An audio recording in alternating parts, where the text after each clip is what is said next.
लूका का सुसमाचार अध्याय 21 वचन 36 मैं पढ़ रही हूँ, ध्यान देकर सुनो। इसलिए जागते रहो और हर समय प्रार्थना करते रहो कि तुम इन सब आने वाली घटनाओं से बचने और मनुष्य के पुत्र के सामने खड़े होने के योग्य बनो। Hallelujah, hallelujah, hallelujah, hallelujah, hallelujah. प्रभु यीशु बता रहा है, इसलिए जागते रहो और हर समय प्रार्थना करते रहो कि तुम इन आने वाली घटनाओं से बचने और मनुष्य के पुत्र के सामने अर्थात यीशु मसीह के सामने खड़े होने के योग्य बनो। Hallelujah, hallelujah, hallelujah, hallelujah. मेरे प्यारे भाइयों और बहनों, जैसे कि बाइबल में लिखा गया है, इस दुनिया का अंत होने वाला है और परमेश्वर के सामने पूरी मानवता को एक दिन खड़ा होना है इंसाफ के लिए। आज हम दुनिया में देख रहे हैं, कोई सच्चाई से चल रहा है, कोई बुराई से चल रहा है। और बहुत बार ये नज़र आता है कि बुराई से चलने वाले लोगों का भला होता है, यानी उनका फ़ायदा बहुत जल्दी होता है। और जो लोग सच्चाई से चलते हैं, परमेश्वर के सही रास्ते से चलने की दिन रात कोशिश करते हैं, उनको कितने सारे कठिनाइयों का और दुख का सामना करना पड़ता है। और इसीलिए भले लोग जो भले काम करते हैं, कई बार इनको करना छोड़ देते हैं, ये सोचकर कि दूसरे लोग बुरा काम कर रहे हैं और उनका सब अच्छा चल रहा है। मैं भलाई से चलने की कोशिश कर रहा हूँ, सच्चाई के रास्ते से जाने की कोशिश कर रहा हूँ, और मुझे कितनी सारी कठिनाइयाँ, कितना सारा दुख, कितनी सारी परेशानियाँ। और ये लोग देखो इतने बुरे काम करते हैं और उनके जीवन में कोई कठिनाइयाँ नहीं है, उनके रास्तों में कोई रुकावट नहीं है। और ये सोचकर कितने लोग अपने सच्चाई के रास्ते को, भलाई को रास्ते को भी छोड़ देते हैं। Hallelujah, hallelujah, hallelujah, hallelujah. पर बाइबल में साफ लिख कर रखा है, परमेश्वर ने इस बात को पहले ही बता कर रखा है कि जो भी काम मनुष्य यहाँ धरती पर करते हैं, इन सबों का हिसाब होने वाला है। सबों का। मनुष्य का धरती का जीवन, यानी कोई छात्र परीक्षा हॉल में जाकर परीक्षा लिखता है, पेपर लिखता है, बिल्कुल उसकी तरह है।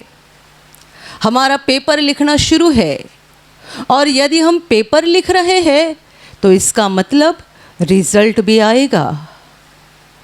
हमारा पेपर लिखना शुरू है, कोई 50 साल तक लिखता है, कोई 80 साल तक लिखता है, कोई 20 साल तक ही लिखता है। जितना प्रभु ने तय किया है उतना समय तक हर कोई परीक्षा देता है। और यदि ये परीक्षा है तो इसका रिजल्ट भी आने जा रहा है। दुनिया में धरती की जो भी शिक्षाएं हैं, उनकी भी परीक्षाएं होती है और उनके रिजल्ट को बहुत ज़्यादा महत्वपूर्ण माना जाता है। 10वीं की परीक्षा हो गई, 12वीं की परीक्षा हो गई, आगे जाकर कितनी सारी डिग्री की परीक्षा होती है और उनका रिजल्ट का समय आता है, सब सावधान होते हैं। क्यों? अभी रिजल्ट है। पर दुनिया के लोग इस बात को भूल गए हैं कि हमारा एक जिंदगी का पेपर लिखने का काम शुरू है, जिसका रिजल्ट हमको एक दिन मिलने जा रहा है, और वो रिजल्ट सबसे ज़्यादा महत्वपूर्ण है। कोई बुरे काम कर रहा है, कोई भले काम कर रहा है। परमेश्वर ने हर एक को अपनी इच्छा पर छोड़ दिया है। बाइबल हमें साफ सिखाती है, वो किसी पर कोई ज़बरदस्ती नहीं करता है। कोई बुरे रास्ते से चल रहा है, प्रभु कहता है तेरी मर्जी। कोई सच्चाई के रास्ते से चल रहा है, प्रभु कहता है तेरी मर्जी। परमेश्वर ने हर मनुष्य को अपनी अपनी मर्जी पर छोड़ दिया है। ये पेपर लिखने का काम शुरू है, पर प्रभु ने ये भी बताया है कि वो समय आएगा जब इन सबों को मैं फुल स्टॉप दे दूंगा। ख़त्म हो गया, एक बेल बज जाएगी, परीक्षा ख़त्म। अभी क्या, अभी रिजल्ट आ जाएगा। हम में से हर एक ने क्या क्या पेपर लिखा है उसका रिजल्ट आ जाएगा। जब भी एक छात्र परीक्षा लिखता है, कोई टीचर आकर उसको डिस्टर्ब नहीं करता है, लिखने दो, गलत लिखने दो, सही लिखने दो। बिल्कुल वैसे ही हमारे साथ हो रहा है। परमेश्वर ने भलाई का रास्ता, सच्चाई का रास्ता लोगों को बताकर रखा है। उस रास्ते से चलना है या हमारी मर्जी के अनुसार चल के गलत रास्ते से जाना है, हम खुद तय करते हैं। वो महान परमेश्वर किसी को डिस्टर्ब नहीं करता है, किसी का हस्तक्षेप नहीं करता है। और इसीलिए पुराने नियम में परमेश्वर ने उसके चुने हुए लोगों को, इज़राइलियों को बताया था कि देखो, मैंने जीवन और मौत, आशीर्वाद और श्राप दोनों भी तुम्हारे सामने रखे हैं, तुम चुन लेना। जीवन भी है, मौत भी है, आशीर्वाद भी है और श्राप भी है, दोनों तुम्हारे सामने मैंने खुलकर रखे हैं, तुम चुनाव कर लेना।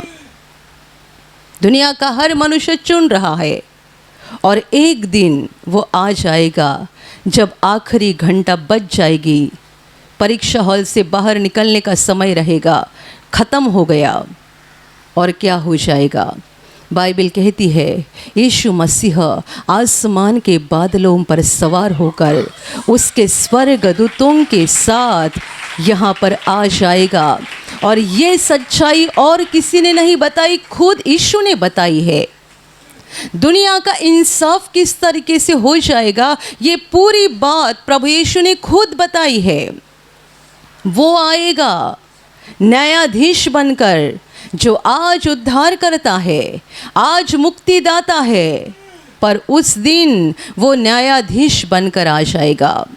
वो उसके न्याय के आसन पर बैठेगा और उसके सामने हर प्रकार के लोग, पूरे धरती के लोग इकट्ठा किए जाएंगे, हर एक का इंसाफ हो जाएगा।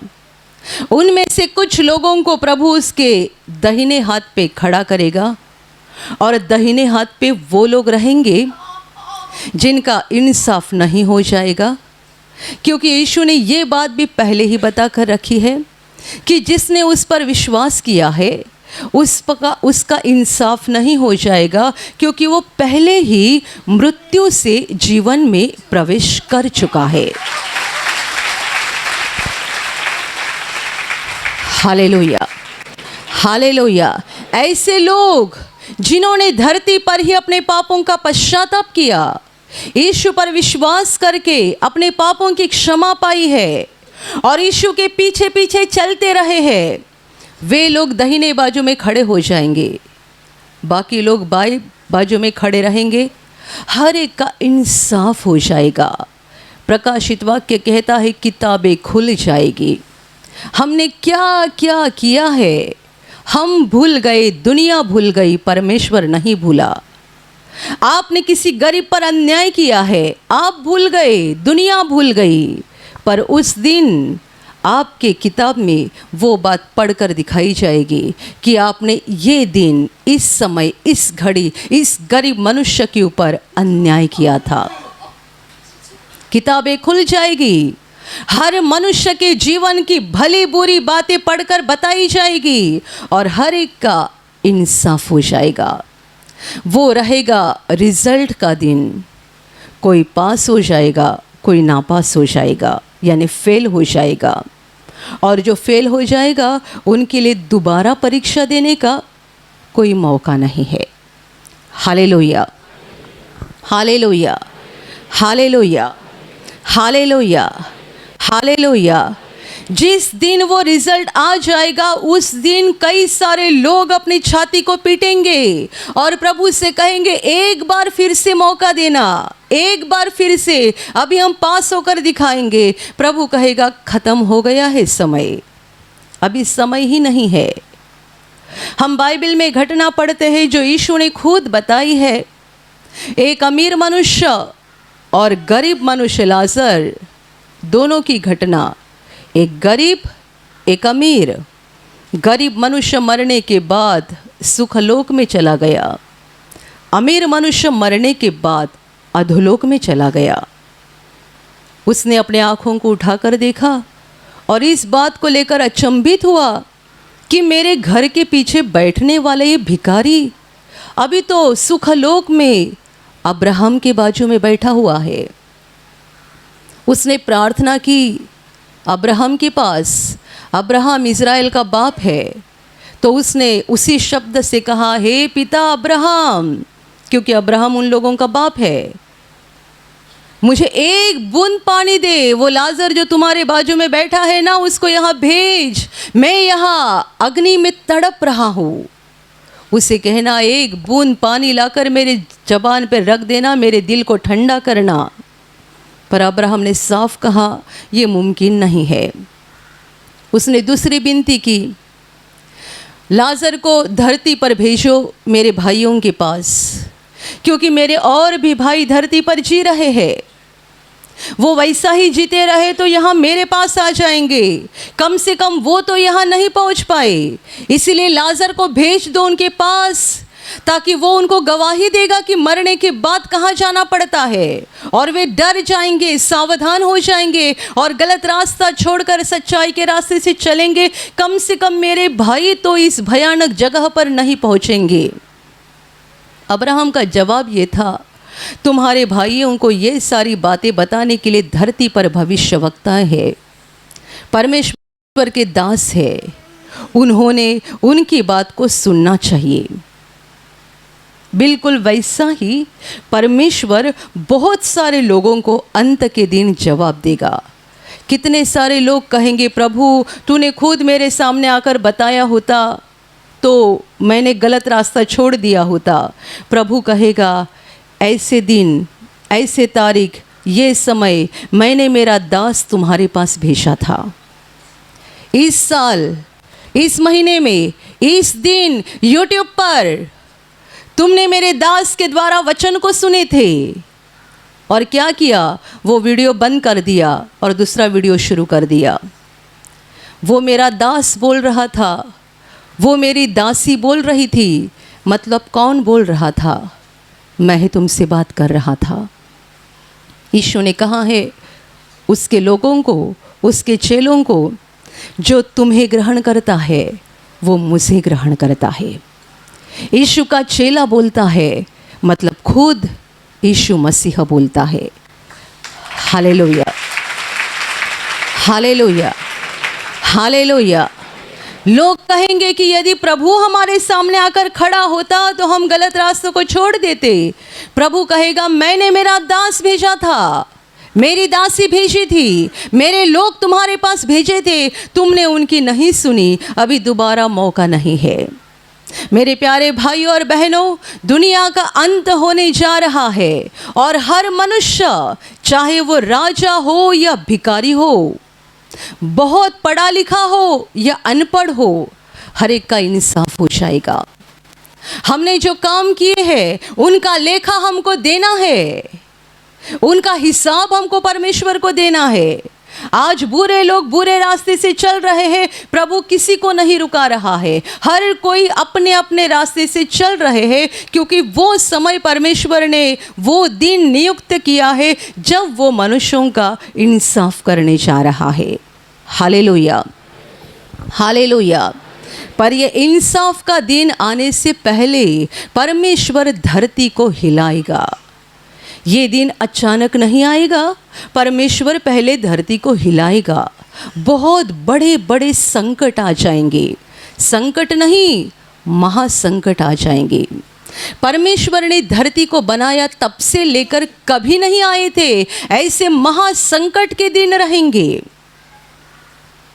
जैसे कि परीक्षा खत्म होने के कुछ समय पहले एक घंटी बजती है। कौन सी घंटी रहती है? अभी समय खत्म होने आ रहा है। आप जानते हैं ये कोरोना की महामारी वो घंटी थी कि समय खत्म होने आ रहा है। और अभी जो दुनिया में चल रहा है ना, बाढ़, भूकंप, अकाल, लड़ाई, झगड़े, युद्ध, ये सारी वो घंटी बज रही है।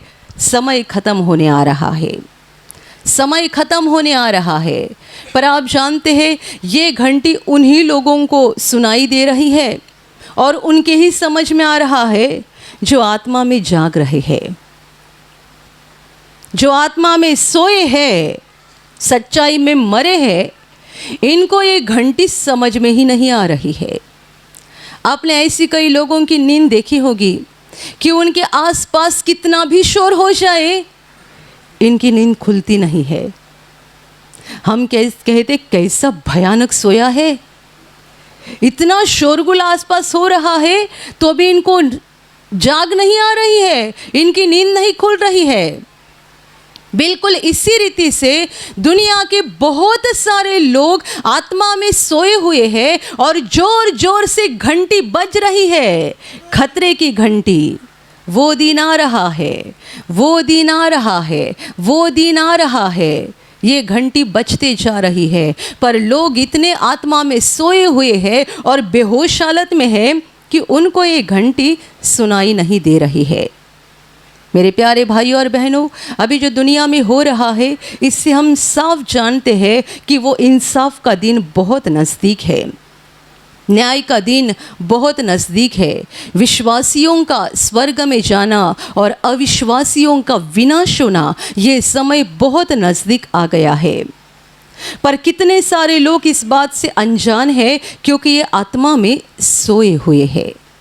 Hallelujah, hallelujah, hallelujah, hallelujah. ये जो संकट अभी आ रहे हैं ये अचानक नहीं है, इन सबों की खबर बाइबल में पहले ही लिख कर रखी है। आपके अखबार आज छपा रहे हैं, कल छपाएंगे, परसों छपाएंगे, पर बाइबल में तो हजारों साल पहले ये सारी खबरें पहले ही छप कर रखी है कि अंत के समय में ये घटनाएं होते जाएगी।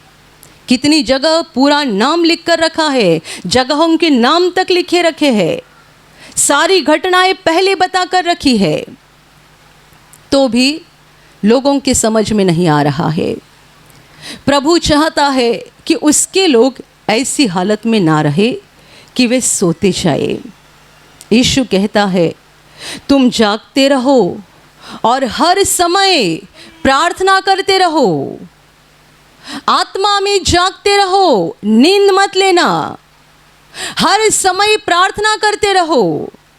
क्यों? कि तुम आने वाली घटनाओं से बचने, दुनिया में जो महासंकट आ रहे हैं उनसे तुम बच जाओगे और मनुष्य के पुत्र के सामने अर्थात यीशु के सामने खड़े होने के योग्य बन जाओगे। Hallelujah, hallelujah, hallelujah, hallelujah. आप बताइए रिजल्ट का दिन किन को अच्छा लगता है और किन को लगता है ये दिन जल्दी ना आ जाए। जिन्होंने पेपर अच्छा लिखा है ना, वो कहता है जल्दी रिजल्ट लगे, जल्दी, क्योंकि उसे मालूम है मैं अच्छे अंक से पास होने जा रहा हूँ, तो वो कहता है जल्दी होना चाहिए। और जिसको मालूम है कि मुझे इतना बड़ा ज़ीरो मिलने जा रहा है, वो कहता है 1 साल के बाद रिज़ल्ट लगेगा तो भी चलेगा, तब तक मैं आराम से रहूँगा। कितने जन को रिज़ल्ट का दिन बिल्कुल पसंद नहीं होता है और कितने सारे बच्चों को रिज़ल्ट के 1 दिन पहले दिल की धड़कन बढ़ने लगती है, क्या हो जाएगा, क्या हो जाएगा, क्या हो जाएगा। मेरे प्यारे भाइयों और बहनों, जिन्होंने यीशु पर विश्वास किया है, यीशु पर विश्वास करना यानी बस प्रभु मुझे ये दे वो दे ऐसे मांगना और प्रार्थना का जवाब मिलना, ऐसा नहीं है। इस विश्वास की बात को अच्छे से समझना। यीशु पर विश्वास यानी उसके हर बात के ऊपर विश्वास, उसके वचन के ऊपर विश्वास। आप मुँह से यीशु यीशु बोलते मेरा विश्वास है, मेरा विश्वास है, पर आप वचन को मानते नहीं हैं तो आपका विश्वास सही नहीं है, झूठा विश्वास है। जिन्होंने यीशु पर पूरा विश्वास किया है, पूरे हृदय से विश्वास किया है, यीशु के वचन को पकड़ के रखा है और वचन के अनुसार चल रहे हैं, वो कहते हैं हमारा प्रभु जल्दी आ जाए, जल्दी आ जाए। हम इस इंतजार में है कि हमें एक दिन अनंत जीवन में जाना है। Hallelujah, hallelujah, hallelujah. प्रभु पर विश्वास करके जो लोग जीवन बिता रहे हैं, उनमें से कितने सारे लोगों की जिंदगी ऐसी है कि वो संसार में तो है पर संसार के नहीं है, संसार में रह रहे हैं पर वो संसार के नहीं है, संसार की किसी चीज़ों में उनका मन नहीं है, संसार की किसी बातों में उनका मन नहीं है, उनका मन प्रभु की ओर लगा हुआ है। और वो कहते हैं हमें हमारे प्रभु को देखना है, उसके साथ बातें करनी है, उसके साथ रहना है, अनंत काल उसकी महिमा करनी है। और वो इस इंतज़ार में है कि हमारा प्रभु जल्दी आए और हमको लेकर जाए। Hallelujah, hallelujah, hallelujah, hallelujah, hallelujah. पर जितनों ने विश्वास नहीं किया है, पहली बात वो इस बात का इनकार करते ऐसा थोड़ा ही होगा, और मन ही मन बोलते हैं ऐसा कभी ना हो जाए, इंसाफ का दिन ना आ जाए। ये आत्मा में सोए हुए लोग हैं। पहली बात इस बात को मानते ही नहीं है कि इंसाफ होने जा रहा है, कोई स्वर्ग और कोई नरक जाने वाले हैं, इस बात को मानते ही नहीं है। कितने लोग बोलते हैं कहाँ है स्वर्ग, कहाँ है नरक, ये सारी मन की बातें हैं। स्वर्ग धरती पर ही है, नरक धरती पर ही है।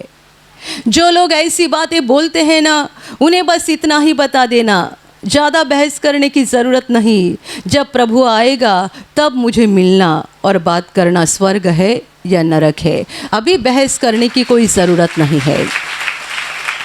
आप आपके रास्ते से चलते रहो, हम हमारे रास्ते से चलते जाएंगे और फिर देखेंगे कौन जीतेगा कौन हारेगा।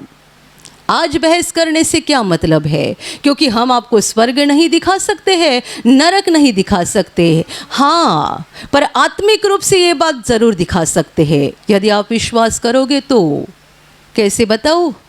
जब आप यहाँ आते हैं तब आपको लगता है ना यहाँ से बाहर ना जाए। कितने लोगों को लगता है यहाँ प्रार्थना भवन में आने के बाद ऐसी शांति मिलती है, ऐसी शांति मिलती है, लगता है इसी माहौल में बने रहे। ये आत्मिक स्वर्ग है जो प्रभु आपकी आत्मा में आपको दिखा रहा है। और जब आप संसार में होते हैं और बुरी बातों को देखते हैं, बुरा अनुभव करते हैं, घर का माहौल भयानक बनता है, तब आप सोचते हैं कि कभी मुझे इससे छुटकारा मिलेगा। वो आत्मिक रूप से प्रभु आपको एक नरक का भी अनुभव देता है। पर वास्तविक स्वर्ग और वास्तविक नरक हम बाद में देखने जा रहे हैं, तब तक हमको इंतज़ार करना है और धीरज धर के बाट जोहनी है। Hallelujah, hallelujah, hallelujah, hallelujah, hallelujah. प्रभु यीशु नहीं चाहता है कि उसके लोग आत्मा में सो जाए। जितनों ने यीशु पर विश्वास किया, प्रभु के क्रूस के संदेश को ग्रहण किया, वे सारे लोग ऐसे हैं जिनको यीशु ने आत्मा में जिंदा किया है। और अभी प्रभु नहीं चाहता है हम फिर एक बार आत्मा में मर जाए या सो जाए। प्रभु सलाह देता है जागते रहो और हर समय प्रार्थना करते रहो। इससे क्या हो जाएगा, तुम आने वाली घटनाओं से बच जाओगे। जो महासंकट का समय रहेगा, लोगों का विश्वास टूट जाएगा। ऐसा भी समय आएगा कि लोग परमेश्वर को गालियां देंगे। ये मेरी मन की बात नहीं है, आप प्रकाशित वाक्य में पढ़ो। ऐसे महासंकट आएंगे कि उस संकट से गुजरते समय लोग अपने मन को नहीं फिराएंगे, पश्चाताप नहीं करेंगे, बल्कि उस महान परमेश्वर को गालियां देंगे और परमेश्वर के नाम की निंदा करेंगे। ऐसा प्रकाशित वाक्य में पहले ही लिख कर रखा है। उस महासंकट के समय दुनिया के लोग परमेश्वर के नाम की निंदा करेंगे, यानी उनके पाप का पहाड़ और बढ़ते जाएगा। पर प्रभु बता रहा है हमें इससे बचने की ज़रूरत है। हमें उस महासंकट के समय से बचने की ज़रूरत है। और दूसरी बात, जब यीशु आएगा इंसाफ के लिए, हमें इस बात का डर नहीं होना चाहिए। जब हमारा प्रभु आएगा, हमारे दिल की धड़कन नहीं बढ़नी चाहिए, बल्कि जब प्रभु आएगा हम हंसते हंसते खुशी खुशी उसके सामने खड़े हो जाए, क्योंकि हमें मालूम है ये हमारा न्यायाधीश नहीं है, दुनिया का न्यायाधीश है, पर हमारा मुक्तिदाता है, क्योंकि हमने उसका हाथ पकड़ा है और उसका हाथ पकड़कर चलते रहे हैं। Hallelujah, hallelujah, hallelujah. उसके हाथ में डंडा ज़रूर रहेगा, पर उनको मारने के लिए जिन्होंने उसका इनकार किया, उस पर विश्वास नहीं किया, गलत रास्ते से चले, बुरे काम किए, अधर्म किए, उनको सज़ा देने के लिए उसके हाथ में डंडा रहेगा, तलवार रहेगी। ये हमारे लिए नहीं, जितनों ने यीशु पर विश्वास किया और आत्मा में जागते रहे, उन्हें प्रभु कहेगा, आओ मेरे पिता के चुने हुए लोग। हम सब पिता के चुने हुए लोग रहेंगे, जिनका प्रभु स्वागत करेगा अनंत जीवन में, स्वर्ग में, परमेश्वर के घर में, और हम अनंत काल वहाँ परमेश्वर के साथ रहेंगे। Hallelujah, hallelujah, hallelujah. प्रभु ने संकट का समय भी बताया है, दुनिया के न्याय की बात भी साफ बताई है, और ये भी बताया है कि इससे बचना कैसा है। इससे बचने के लिए प्रभु ने 2 महत्वपूर्ण चीज़ें बताई है, जागते रहो और हर समय प्रार्थना करते रहो। जागते रहो और हर समय प्रार्थना करते रहो, अपनी आत्मा में जागते रहो, परमेश्वर के वचनों को मानते रहो। आप पूछेंगे कि जागते रहने का मतलब क्या ऐसा है कि बिल्कुल सोना नहीं है? ये शरीर के नींद के बारे में वचन नहीं बता रहा है, आत्मा की नींद के बारे में बता रहा है। जो लोग शरीर में सोते हैं पर उनकी आत्मा जाग रही है, तो कितने बार ऐसा भी होता है, शरीर सोता है पर हमारी आत्मा प्रभु के साथ बातें करती रहती है, और जब हमारी नींद खुल जाती है, हम इस बात का अनुभव करते हैं कि हम पूरी रात प्रार्थना कर रहे थे, पवित्र आत्मा के साथ बातें कर रहे थे, प्रभु का धन्यवाद कर रहे थे। इसका मतलब ये शरीर सोया हुआ था, आत्मा प्रभु के साथ जुड़ा हुआ था। आत्मा नहीं सोया था, जाग रहा था। Hallelujah, hallelujah, hallelujah, hallelujah. हर समय जागते रहो, हर समय प्रार्थना करते रहो, यानी प्रभु के साथ जुड़े हुए रहो। कितने लोगों का अच्छी आदत होती है, सुबह से लेकर शाम तक, रात तक, हर बात में प्रभु के साथ बातें करते रहते हैं, बोलते रहते हैं। सफ़र कर रहे हैं तो भी प्रभु के साथ बोलते हैं, काम कर रहे हैं तो भी प्रभु के साथ बोलते हैं, बिस्तर पे लेटे हैं तो भी प्रभु के साथ बोलते हैं, हर घड़ी प्रभु के साथ बोलते रहते हैं। और इसी को प्रार्थना कहा जाता है। प्रार्थना का मतलब बार बार प्रभु के पास मांगे, ये दो वो दो, मेरी ये ज़रूरत है वो ज़रूरत है, ऐसा नहीं। हाँ, मांगना चाहिए, हमारी प्रार्थना, हमारी ज़रूरत हम परमेश्वर को ज़रूर बताएं, पर इसका मतलब ये नहीं कि इतना ही प्रार्थना का अर्थ सीमित है। प्रार्थना का सही मतलब है परमेश्वर के साथ सहभागिता करना। जैसे एक पति पत्नी एक दूसरे के साथ बातें करते हैं, जैसे कि 2 अच्छे दोस्त एक दूसरे के साथ बातें करते हैं, वैसे हमें अपने परमेश्वर के साथ लगातार जुड़े रहना चाहिए, लगातार बातें करना चाहिए, क्योंकि वो हमारा बाप है, वो हमारा सृष्टिकर्ता है और वो हमारा दोस्त भी है। यीशु ने अपने चेलों को कहा था कि तुम मेरे मित्र हो। Hallelujah, hallelujah, hallelujah, hallelujah, hallelujah. परमेश्वर हमारा स्वामी है, मालिक है, पर इससे बढ़कर वो हमारा बाप है, हमारा भाई भी है। यीशु को बाइबल में हमारा ज्येष्ठ भाई, बड़ा भाई कहा गया है। वो हमारा भाई भी है, वो हमारा बाप भी है और वो हमारा दोस्त भी है, यानी हर रिश्ता वो निभाता है। यीशु मसीह हमारा भाई है। बाइबल कहती है वो तुम्हारा ज्येष्ठ भाई है, बड़ा भाई है, वो हमारा भाई है, हमारा दोस्त है, हमारा बाप है, हमारे लिए सब कुछ है, तो हम उसके साथ कितने समय बातें करें? 5 मिनट, 10 मिनट, लगातार उसके साथ बातें करते रहो। जो सारे लोग प्रभु से जुड़े हुए रहते हैं, यानी प्रार्थना में लगे रहते हैं, प्रभु के साथ एक मन होकर उसके साथ सहभागिता करते रहते हैं, वे आत्मा में कभी नहीं सोएंगे। दुनिया में संकट का समय आएगा, कठिन समय आएगा, पर हर घड़ी प्रभु उनको बचाएगा, संभालेगा। और यदि वो हमारा दोस्त है तो हमें ये भी बताएगा, आज यहाँ पे मत जाना, हाँ, आज ये गाड़ी में मत बैठना, आज ये भाई से मत मिलना, आज इस जगह पर मत जाना।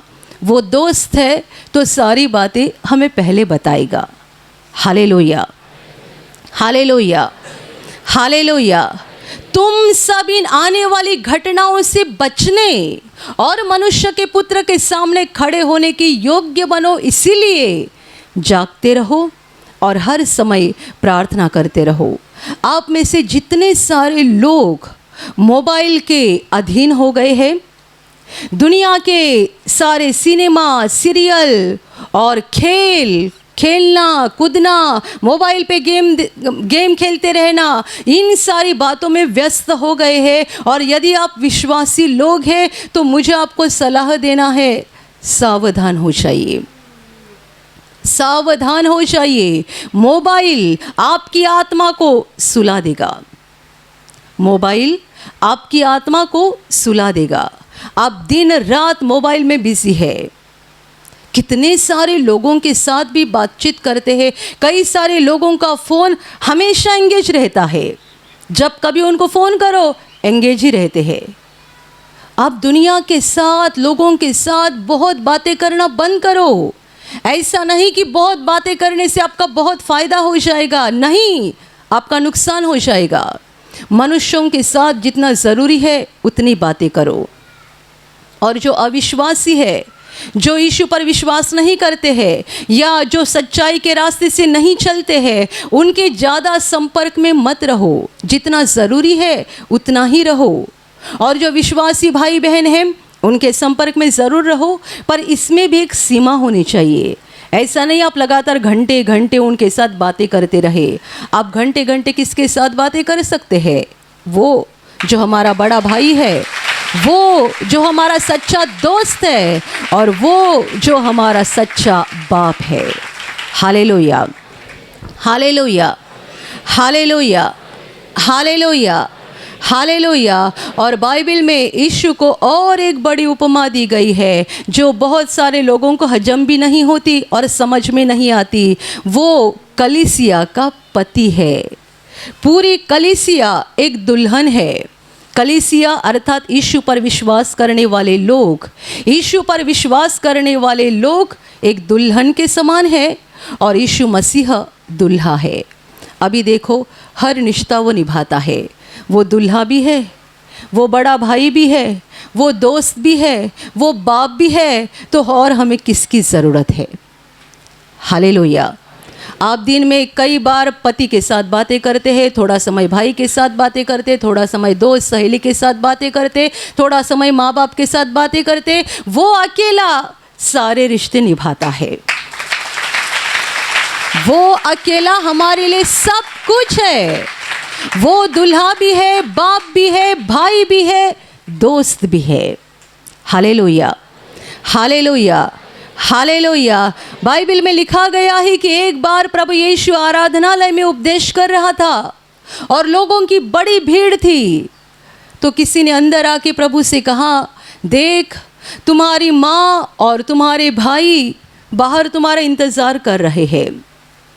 जब यीशु को कहा गया, तुम्हारी माँ और तुम्हारी भाई बाहर तुम्हारा इंतज़ार कर रहे हैं, यीशु ने पूछा, कौन मेरी माँ, कौन मेरे भाई? और जो सामने बैठे थे उनकी ओर इशारा किया, ये है मेरे भाई, ये है मेरी माँ, ये है मेरी बहन। जो परमेश्वर के वचन को सुनते हैं और मानते हैं, वही मेरी माता है, वही मेरा भाई है और वही मेरी बहन है। Hallelujah, hallelujah, hallelujah. इन बातों से प्रभु ने ये साफ कर दिया है कि वो हमारा कितना करीबी व्यक्ति है, और वो यदि हमारा भाई है, दोस्त है, हमारे लिए सब कुछ है, तो हमें उसके साथ कितना समय बिताना चाहिए। मेरे प्यारे भाइयों और बहनों, जितना हम प्रभु के साथ समय बिताएंगे उतनी हमारी आत्मा रोशनी से भरते जाएगी। दुनिया अंधकार है, परमेश्वर प्रकाश है। जितने हम दुनिया में मशगूल होते जाएंगे, आत्मा में अंधकार अंधकार अंधकार आते जाएगा। इसलिए मैंने आपको कहा, बार बार मोबाइल देख रहे, बार बार टीवी के ऊपर बहुत सारी बातें देख रहे हैं, गेम खेलते जा रहे हैं, आप एक दिन आत्मा में सो जाओगे, क्योंकि आपकी आत्मा में आप खुद ही सारे अंधकार को लेते जा रहे हैं। परमेश्वर ज्योति है, वो प्रकाश है, उसके साथ जुड़े रहो, उसके साथ सहभागिता करते जाओ, ताकि आपकी आत्मा में प्रकाश आते जाएगा, रोशनी आती जाएगी। और ये अंत के दिनों के लिए हमें बहुत ज़रूरी बात है, क्योंकि दुनिया का अंत नज़दीक आ गया है। Hallelujah, hallelujah, hallelujah. अंत के लिए क्या करोगे? क्या पैसा इकट्ठा करोगे? बड़ा बंगला बना के रखोगे? गाड़ियाँ लेकर रखोगे? नहीं नहीं नहीं, इन बातों की कोई ज़रूरत नहीं है। प्रभु कहता है, जागते रहो और हर समय प्रार्थना करते रहो, उसके साथ जुड़े हुए रहो। आने वाली घटनाओं से हम बच जाएंगे, और जब प्रभु इंसाफ के लिए आएगा, हमारे मन में कोई डर नहीं होगा। Hallelujah, hallelujah, hallelujah. हमारे मन में डर नहीं होगा, क्योंकि जो न्यायाधीश बनकर आ गया है वही हमारा भाई है, और आज तक हमने भाई की तरह, बाप की तरह उसके साथ रिश्ता रखा है। तो हमें किस बात का डर रहेगा? हम खुशी खुशी उसके सामने खड़े रहेंगे, और वो हमें दाहिने बाजू में खड़ा करेगा, और वहाँ से हम अनंत जीवन में प्रवेश करेंगे। Hallelujah, hallelujah, hallelujah. और अभी प्रार्थना करने का समय है। आप विश्वास करो कि एक पल में प्रभु यीशु आपको छूकर चंगाई देगा। एक पल में वो आपके जीवन का दुख निकाल देगा और आपके आंसुओं को खुशी में बदल देगा, क्योंकि उसके लिए असंभव कुछ नहीं है, अनहोनी बात एक भी नहीं है। प्रभु यीशु आज भी जिंदा है। 2000 वर्ष पहले वो शरीर रूप में धरती पर था, आज शरीर रूप में नहीं बल्कि आत्मा के रूप में है, और दुनिया के कोने कोने में जहाँ जहाँ लोग विश्वास के साथ उसको पुकारते हैं, उसके पास प्रार्थना करते हैं, उन सबों की पुकार को प्रभु सुनता है, उन्हें चंगा करता है, उनके आंसुओं को पोंछ देता है और उनके जीवन को खुशी से भर देता है। आप भी इसी विश्वास के साथ आपके बीमार भाग पर हाथ रखो, और यदि वहाँ हाथ नहीं रख सकते हैं तो अपने सीने पर हाथ रखो। प्रभु यीशु के नाम से इसी क्षण आपके शरीर की सारी बीमारियां निकल जाए। यीशु के नाम से आपके जीवन का सारा दुख निकल जाए। शैतान का हर एक काम आपके जीवन से और आपके परिवार से पूरी तरह से नष्ट हो जाए। यीशु के नाम से, प्रभु यीशु के नाम से शैतान का सारा काम आपके जीवन से नष्ट हो जाए। सारी दुष्ट आत्माओं को प्रभु यीशु के नाम से मैं आज्ञा दे रही हूँ, इसी क्षण इन्हें छोड़कर निकल जाओ और वापस उनमें नहीं आना। इसी क्षण प्रभु का महान सामर्थ्य आपके ऊपर आ जाए। प्रभु का महान सामर्थ्य आपके ऊपर आ जाए। प्रभु का महान सामर्थ्य आपके ऊपर आ जाए। इसी घड़ी पवित्र आत्मा की खुशी आपके दिल में आ जाए, पवित्र आत्मा की शांति आपके दिल में आ जाए, और आपका जीवन स्वर्ग की रोशनी से भर जाए। आमीन।